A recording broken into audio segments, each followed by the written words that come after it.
श्रीगणेशाय नमः। अथ श्री विष्णुपञ्जरस्तोत्र विनियोगः। ॐ अस्य श्री विष्णुपञ्जरस्तोत्रमन्त्रस्य नारदऋषिः अनुष्टुप् छन्दः। श्रीविष्णुः परमात्मा देवता। अहं बीजं सोऽहं शक्तिः। ॐ ह्रीं कीलकं मम सर्वदेहरक्षणार्थं पाठे विनियोगः। ध्यानं परमं परस्मात् प्रकृतेरनादि मेकं निविष्टं बहुधा गुहायाम् सर्वालयं सर्वचराचरस्थं नमामि विष्णुं जगदेकनाथम्। ॐ विष्णुपञ्जरकं दिव्यं सर्वदुष्टनिवारणम् उग्रतेजो महावीर्यं सर्वशत्रुनिकृन्तनं त्रिपुरं दहमानस्य हरस्य ब्रह्मणोदितं तदहं सम्प्रवक्ष्यामि आत्मरक्षाकरं नृणाम्। पादौ रक्षतु गोविन्दो जङ्घे चैव त्रिविक्रमः।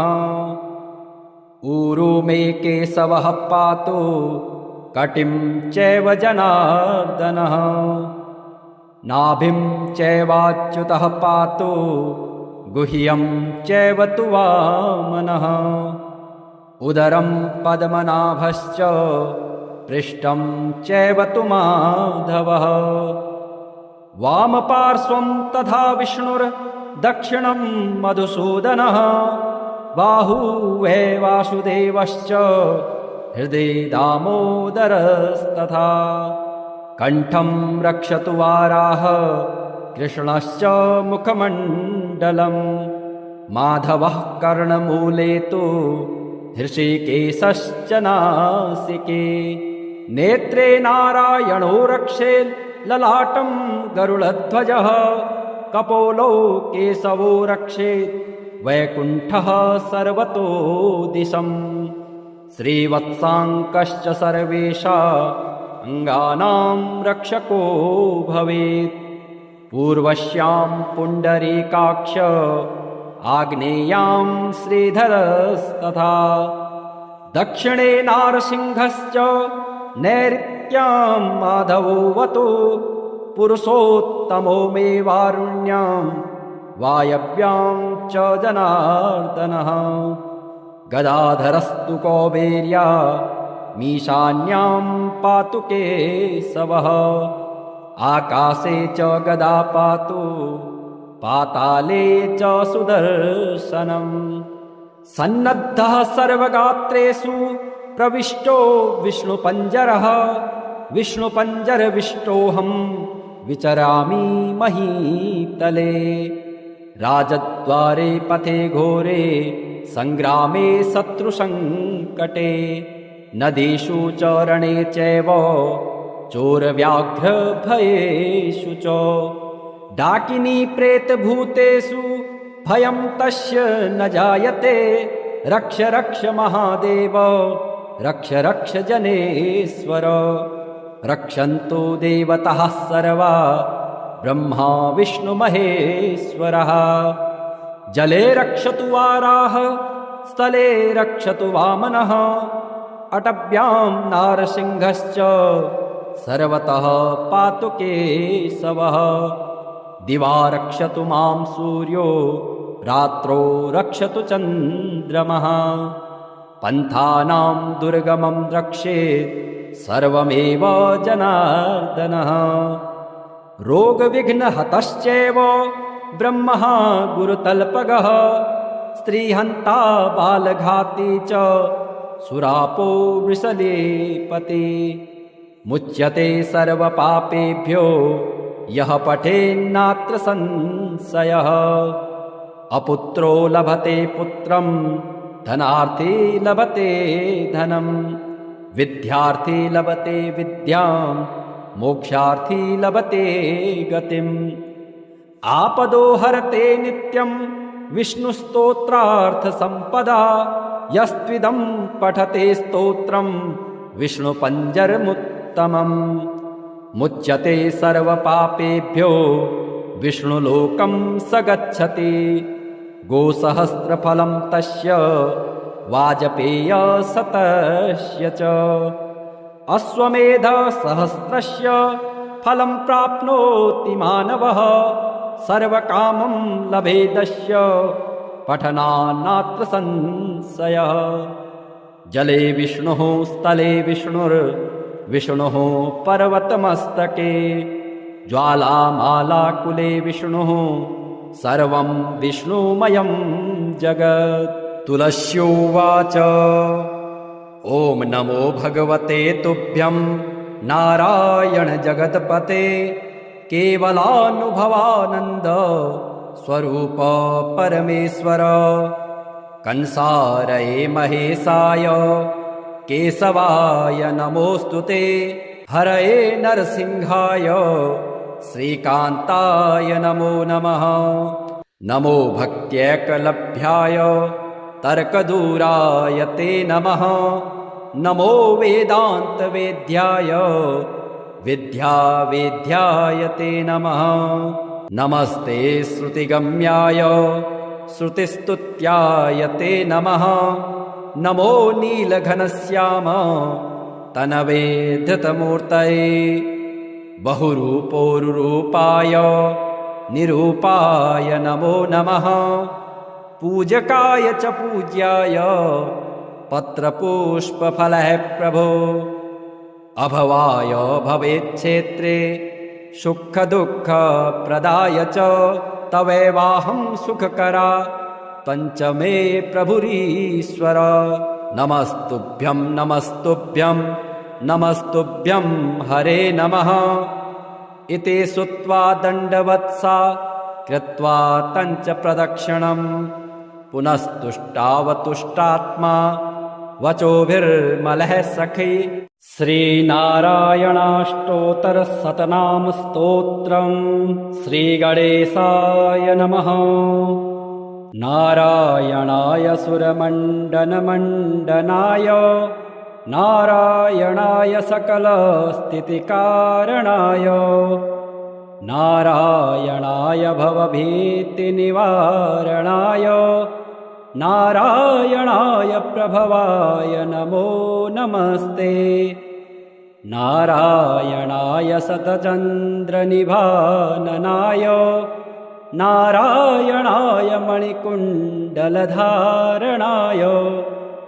नारायणाय निजभक्तपरायणाय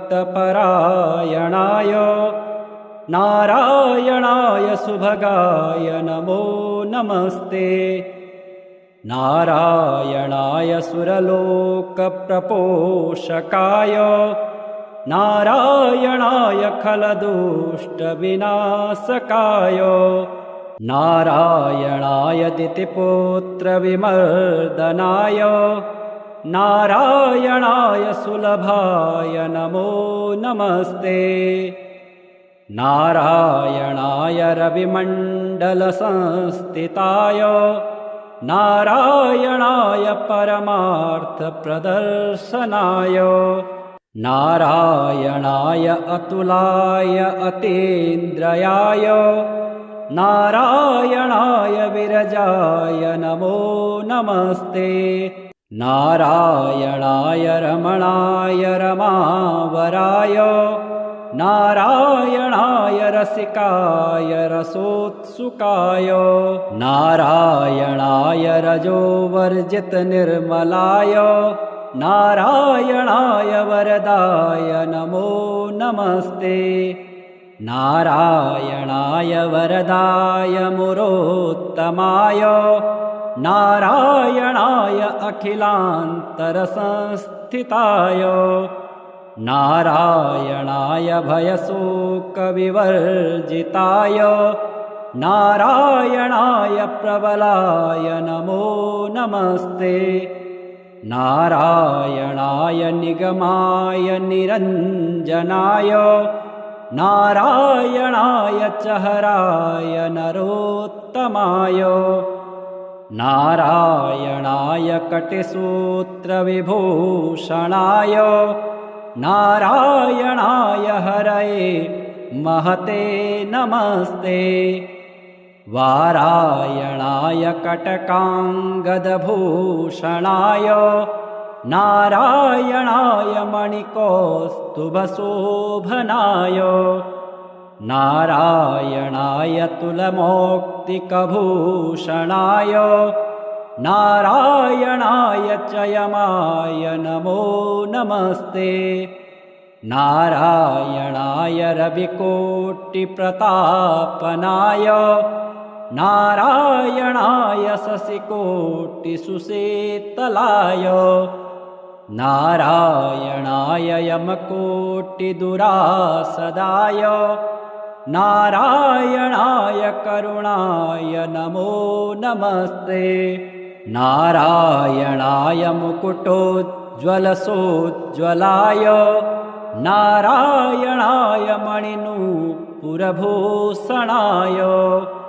नारायणाय ज्वलिताग्निशिखप्रभाय नारायणाय हरये गुरवे नमस्ते नारायणाय दशकण्ठविमर्दनाय नारायणाय विनतात्मजवाहनाय नारायणाय मणिकौस्तुभभूषणाय नारायणाय परमाय नमो नमस्ते नारायणाय विदुराय च माधवाय नारायणाय कमठाय महीधराय नारायणाय उर्गाधिपमञ्चकाय नारायणाय विरजापतये नमस्ते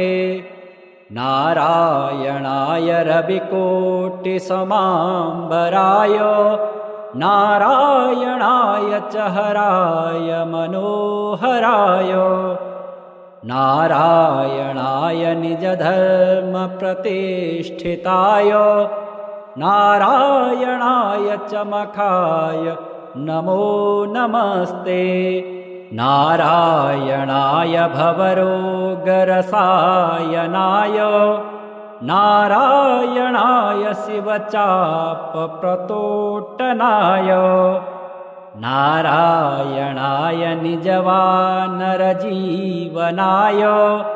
नारायणाय सुभुजाय नमो नमस्ते नारायणाय सुरथाय सुहृच्छिताय नारायणाय कुशलाय धुरन्धराय नारायणाय गजपाशविमोक्षणाय नारायणाय जनकाय नमो नमस्ते नारायणाय निजभृत्यप्रपोषकाय नारायणाय शरणागतपञ्जराय नारायणाय पुरुषाय पुरातनाय नारायणाय सुपथाय नमो नमस्ते नारायणाय मणिश्वासनसंस्थिताय नारायणाय शतवीर्यशताननाय नारायणाय पवनाय च केशवाय नारायणाय रविभाय नमो नमस्ते श्रीपतिर्यज्ञपतिः प्रजापतिर्धियां पतिर्लोकपतिर्धरापतिः पतिर्गतिश्चान्धकविष्णुसात्वतां प्रसीदतां मे भगवान् सतां पतिः त्रिभुवनकमनं तमालवर्णं रविगर्गौरवराम्बरं दधाने वपुरलकुलावृतान्ननाब्जं विजयसखेरतिरस्तु मे नवद्य अष्टोत्तराधिकशतानि सुकोमलानि नामानि ये सुकृतिनः सततं स्मरन्ति तेनेकजन्मकृतपापचयात् विमुक्ता नारायणे व्यवहितां गतिमाप्नुवन्ति परमं परस्मात् प्रकृतेरनादि मेकं निविष्टं बहुधा गुहायाम् सर्वालयं सर्वचराचरस्थं नमामि विष्णुं जगदेकनाथम् ॐ विष्णुपञ्जरकं दिव्यं सर्वदुष्टनिवारणम् उग्रतेजो महावीर्यं सर्वशत्रुनिकृन्तनं त्रिपुरं दहमानस्य हरस्य ब्रह्मणोदितं तदहं सम्प्रवक्ष्यामि आत्मरक्षाकरं नृणाम् पादौ रक्षतु गोविन्दो जङ्घे चैव त्रिविक्रमः ऊरू मे केशवः पातु कटिं चैव जनार्दनः नाभिं चैवाच्युतः पातु गुह्यं चैव तु वामनः उदरं पद्मनाभश्च पृष्ठं चैव तु माधवः वामपार्श्वं तथा विष्णुर्दक्षिणं मधुसूदनः बाहुवे वासुदेवश्च हृदि दामोदरस्तथा कण्ठं रक्षतु वाराह कृष्णश्च मुखमण्डलम् माधवः कर्णमूले तु हृषिकेशश्च नासिके नेत्रे नारायणो रक्षेत् ललाटं गरुडध्वजः कपोलौ केशवो रक्षेत् वैकुण्ठः सर्वतो दिशम् श्रीवत्साङ्कश्च सर्वेषाङ्गानां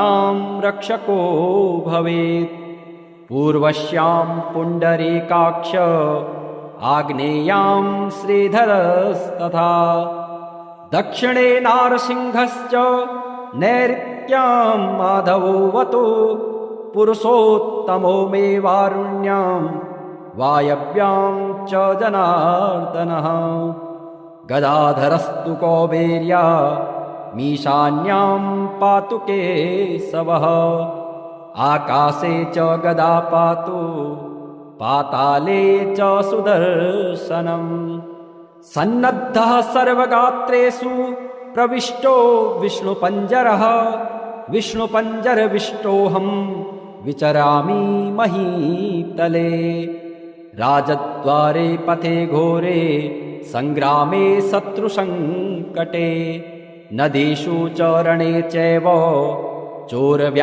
चोरव्याघ्रभयेषु च डाकिनी प्रेतभूतेषु भयं तस्य न जायते रक्ष रक्ष महादेव रक्ष रक्ष जनेश्वर रक्षन्तु देवताः सर्वा ब्रह्मा विष्णुमहेश्वरः जले रक्षतु वाराह स्थले रक्षतु वामनः अटव्यां नारसिंहश्च सर्वतः पातु केशवः दिवा रक्षतु मां सूर्यो रात्रौ रक्षतु चन्द्रमः पन्थानां दुर्गमं रक्षेत् सर्वमेव जनार्दनः रोगविघ्नहतश्चैव ब्रह्मः गुरुतल्पगः स्त्रीहन्ता बालघाती च सुरापो वृषलेपते मुच्यते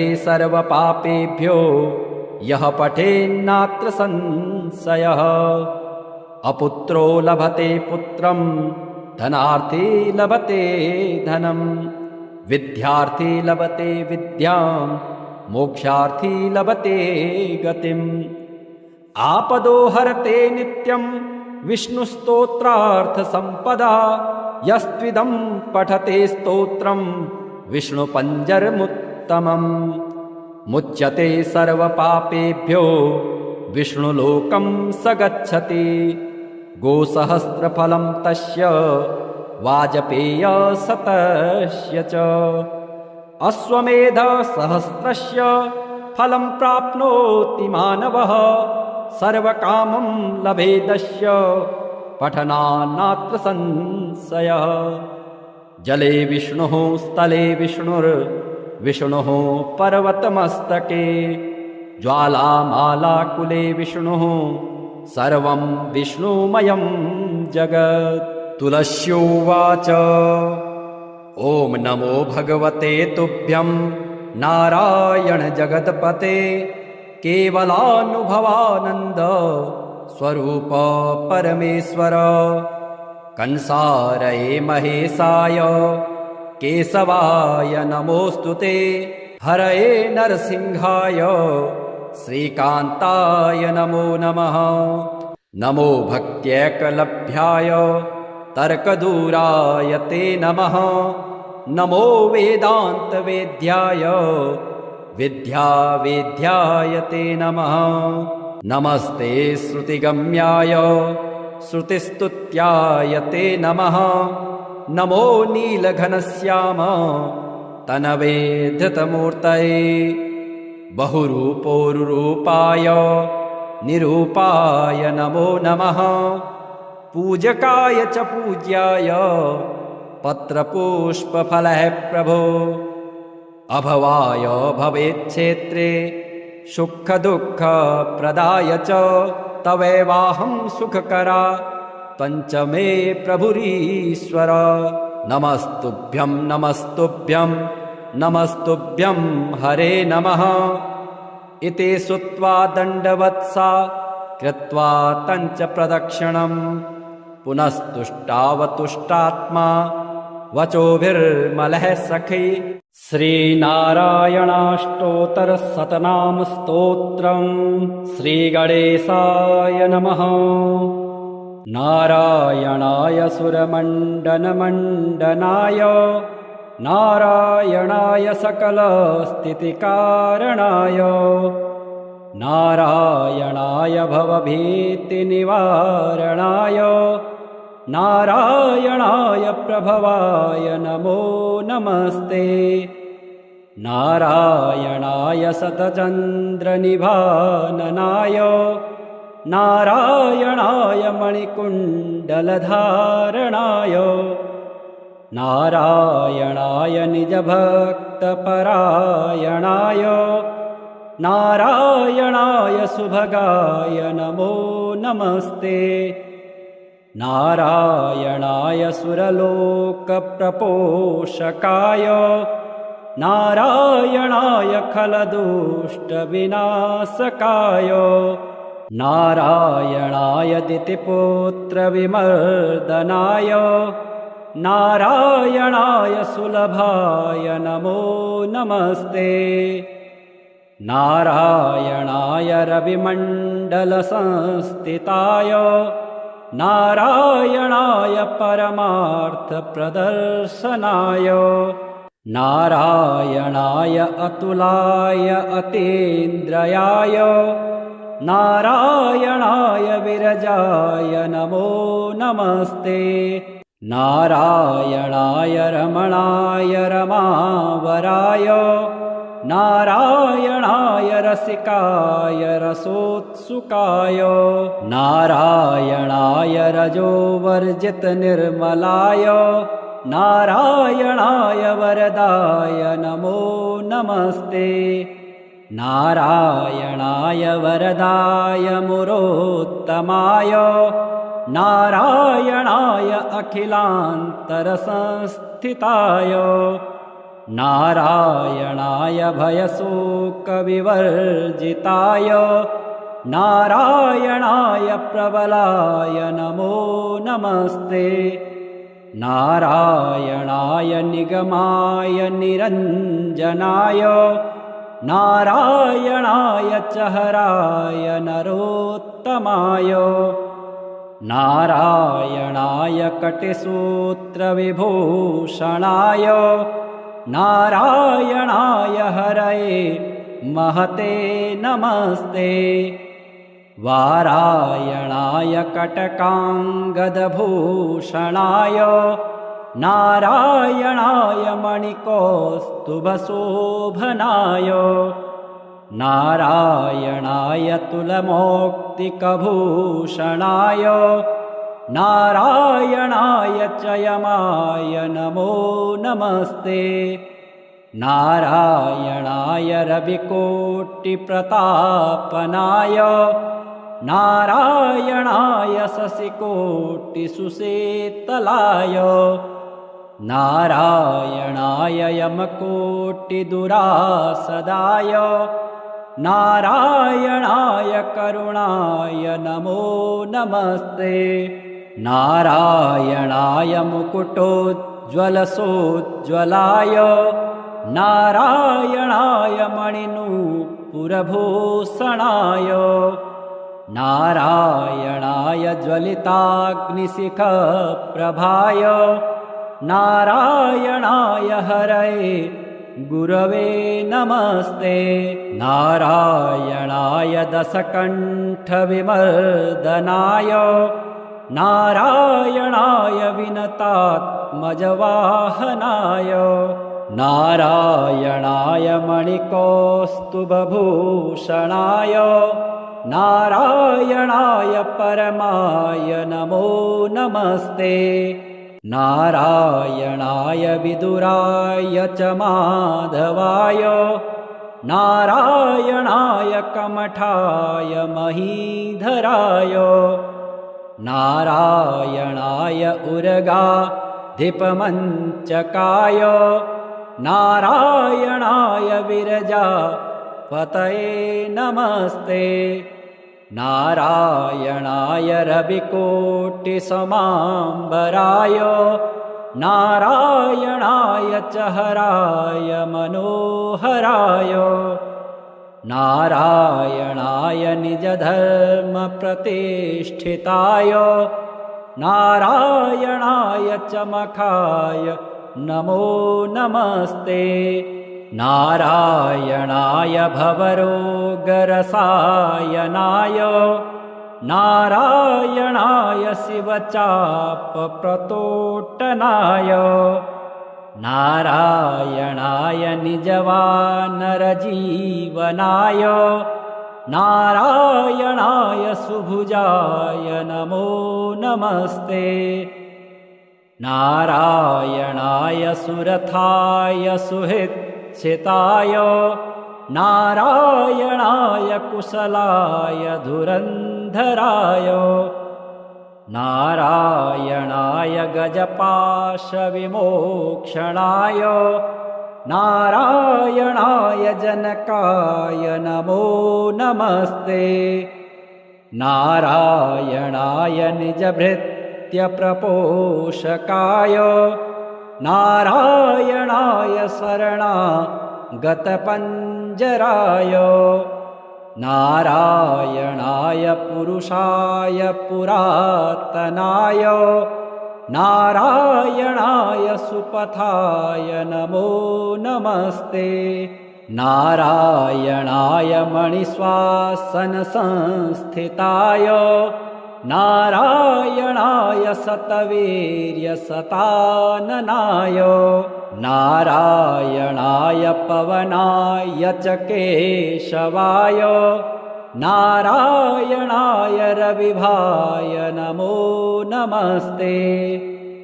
श्रीः पतिर्यज्ञपतिः प्रजापतिर्धियां पतिर्लोकपतिर्धरापतिः पतिर्गतिश्चान्धकविष्णिसात्वतां प्रसीदतां मे भगवान् सतां पतिः।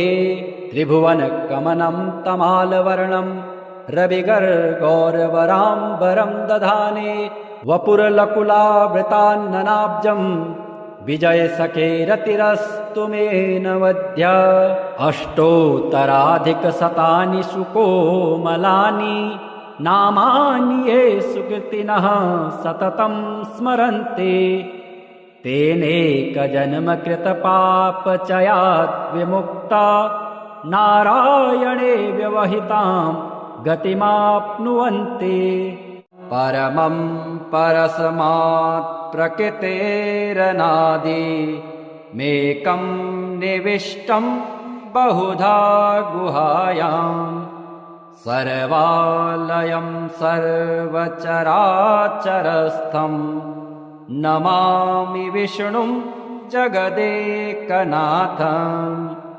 ॐ विष्णुपञ्जरकं दिव्यं सर्वदुष्टनिवारणम् उग्रतेजो महावीर्यं सर्वशत्रुनिकृन्तनम् त्रिपुरं दहमानस्य हरस्य ब्रह्मणोदितं तदहं सम्प्रवक्ष्यामि आत्मरक्षाकरं नृणाम्। पादौ रक्षतु गोविन्दो जङ्घे चैव त्रिविक्रमः ऊरू मे केशवः पातु कटिं चैव जनार्दनः नाभिं चैवाच्युतः पातु गुह्यं चैव तु वामनः उदरं पद्मनाभश्च पृष्ठं चैव तु माधवः वामपार्श्वं तथा विष्णुर्दक्षिणं मधुसूदनः बाहुवे वासुदेवश्च हृदि दामोदरस्तथा कण्ठं रक्षतु वाराह कृष्णश्च मुखमण्डलं माधवः कर्णमूले तु हृषिकेशश्च नासिके नेत्रे नारायणो रक्षेत् ललाटं गरुडध्वजः कपोलो केशवो रक्षेत् वैकुण्ठः सर्वतो दिशम् श्रीवत्साङ्कश्च सर्वेषाङ्गानां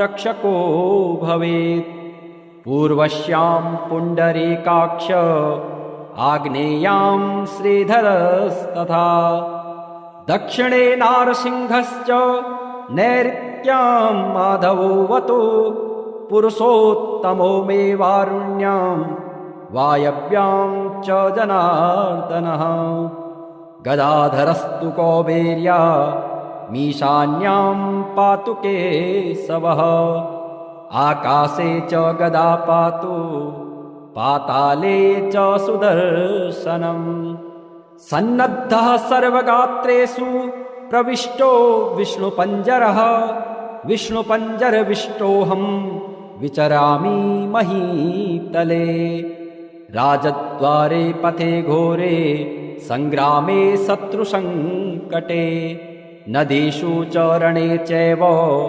चोरव्याघ्रभयेषु च डाकिनी प्रेतभूतेषु भयं तस्य न जायते रक्ष रक्ष महादेव रक्ष रक्ष जनेश्वर रक्षन्तु देवताः सर्वा ब्रह्मा विष्णुमहेश्वरः जले रक्षतु वाराह स्थले रक्षतु वामनः अटव्यां नारसिंहश्च सर्वतः पातु केशवः दिवा रक्षतु मां सूर्यो रात्रौ रक्षतु चन्द्रमः पन्थानां दुर्गमं रक्षेत् सर्वमेव जनार्दनः रोगविघ्नहतश्चैव ब्रह्मः गुरुतल्पगः स्त्रीहन्ता बालघाती च सुरापो वृषलेपते मुच्यते सर्वपापेभ्यो यः पठेन्नात्र संशयः अपुत्रो लभते पुत्रं धनार्थी लभते धनं विद्यार्थी लभते विद्यां मोक्षार्थी लभते गतिम् आपदो हरते नित्यं विष्णुस्तोत्रार्थसम्पदा यस्त्विदं पठते स्तोत्रं विष्णुपञ्जरमुत्तमम् मुच्यते सर्वपापेभ्यो विष्णुलोकं स गच्छति गोसहस्रफलं तस्य वाजपेयशतस्य च अश्वमेधसहस्रस्य फलं प्राप्नोति मानवः सर्वकामं लभेदस्य पठनान्नात्र संशयः जले विष्णुः स्थले विष्णुर्विष्णुः पर्वतमस्तके ज्वालामालाकुले विष्णुः सर्वं विष्णुमयं जगत्। तुलस्योवाच ॐ नमो भगवते तुभ्यं नारायण जगत्पते केवलानुभवानन्द स्वरूप परमेश्वर कंसारये महेशाय केशवाय नमोऽस्तुते हरये नरसिंहाय श्रीकान्ताय नमो नमः। नमो भक्त्यैकलभ्याय तर्कदूराय ते नमः। नमो वेदान्तवेद्याय विद्यावेद्याय ते नमः। नमस्ते श्रुतिगम्याय श्रुतिस्तुत्याय ते नमः। नमो नीलघनश्याम तनवे धृतमूर्तये बहुरूपोरुरूपाय निरूपाय नमो नमः। पूजकाय च पूज्याय पत्रपुष्पफलः प्रभो अभवाय भवेच्छेत्रे सुखदुःखप्रदाय च तवैवाहं सुखकरा पञ्चमे प्रभुरीश्वर। नमस्तुभ्यं नमस्तुभ्यं नमस्तुभ्यं हरे नमः। इति श्रुत्वा दण्डवत्सा कृत्वा तञ्च प्रदक्षिणम् पुनस्तुष्टावतुष्टात्मा वचोभिर्मलः सखी। श्रीनारायणाष्टोत्तरशतनाम स्तोत्रम् श्रीगणेशाय नमः। नारायणाय सुरमण्डनमण्डनाय नारायणाय सकलस्थितिकारणाय नारायणाय भवभीतिनिवारणाय नारायणाय प्रभवाय नमो नमस्ते। नारायणाय शतचन्द्रनिभाननाय नारायणाय मणिकुण्डलधारणाय नारायणाय निजभक्तपरायणाय नारायणाय सुभगाय नमो नमस्ते। नारायणाय सुरलोकप्रपोषकाय नारायणाय खलदुष्टविनाशकाय नारायणाय दितिपुत्रविमर्दनाय नारायणाय सुलभाय नमो नमस्ते। नारायणाय रविमण्डलसंस्थिताय नारायणाय परमार्थप्रदर्शनाय नारायणाय अतुलाय अतीन्द्रियाय नारायणाय विरजाय नमो नमस्ते। नारायणाय रमणाय रमावराय नारायणाय रसिकाय रसोत्सुकाय नारायणाय रजोवर्जितनिर्मलाय नारायणाय वरदाय नमो नमस्ते। नारायणाय वरदाय मुरोत्तमाय नारायणाय अखिलान्तरसंस्थिताय नारायणाय भयशोकविवर्जिताय नारायणाय प्रबलाय नमो नमस्ते। नारायणाय निगमाय निरञ्जनाय नारायणाय चहराय नरोत्तमाय नारायणाय कटिसूत्रविभूषणाय नारायणाय हरये महते नमस्ते।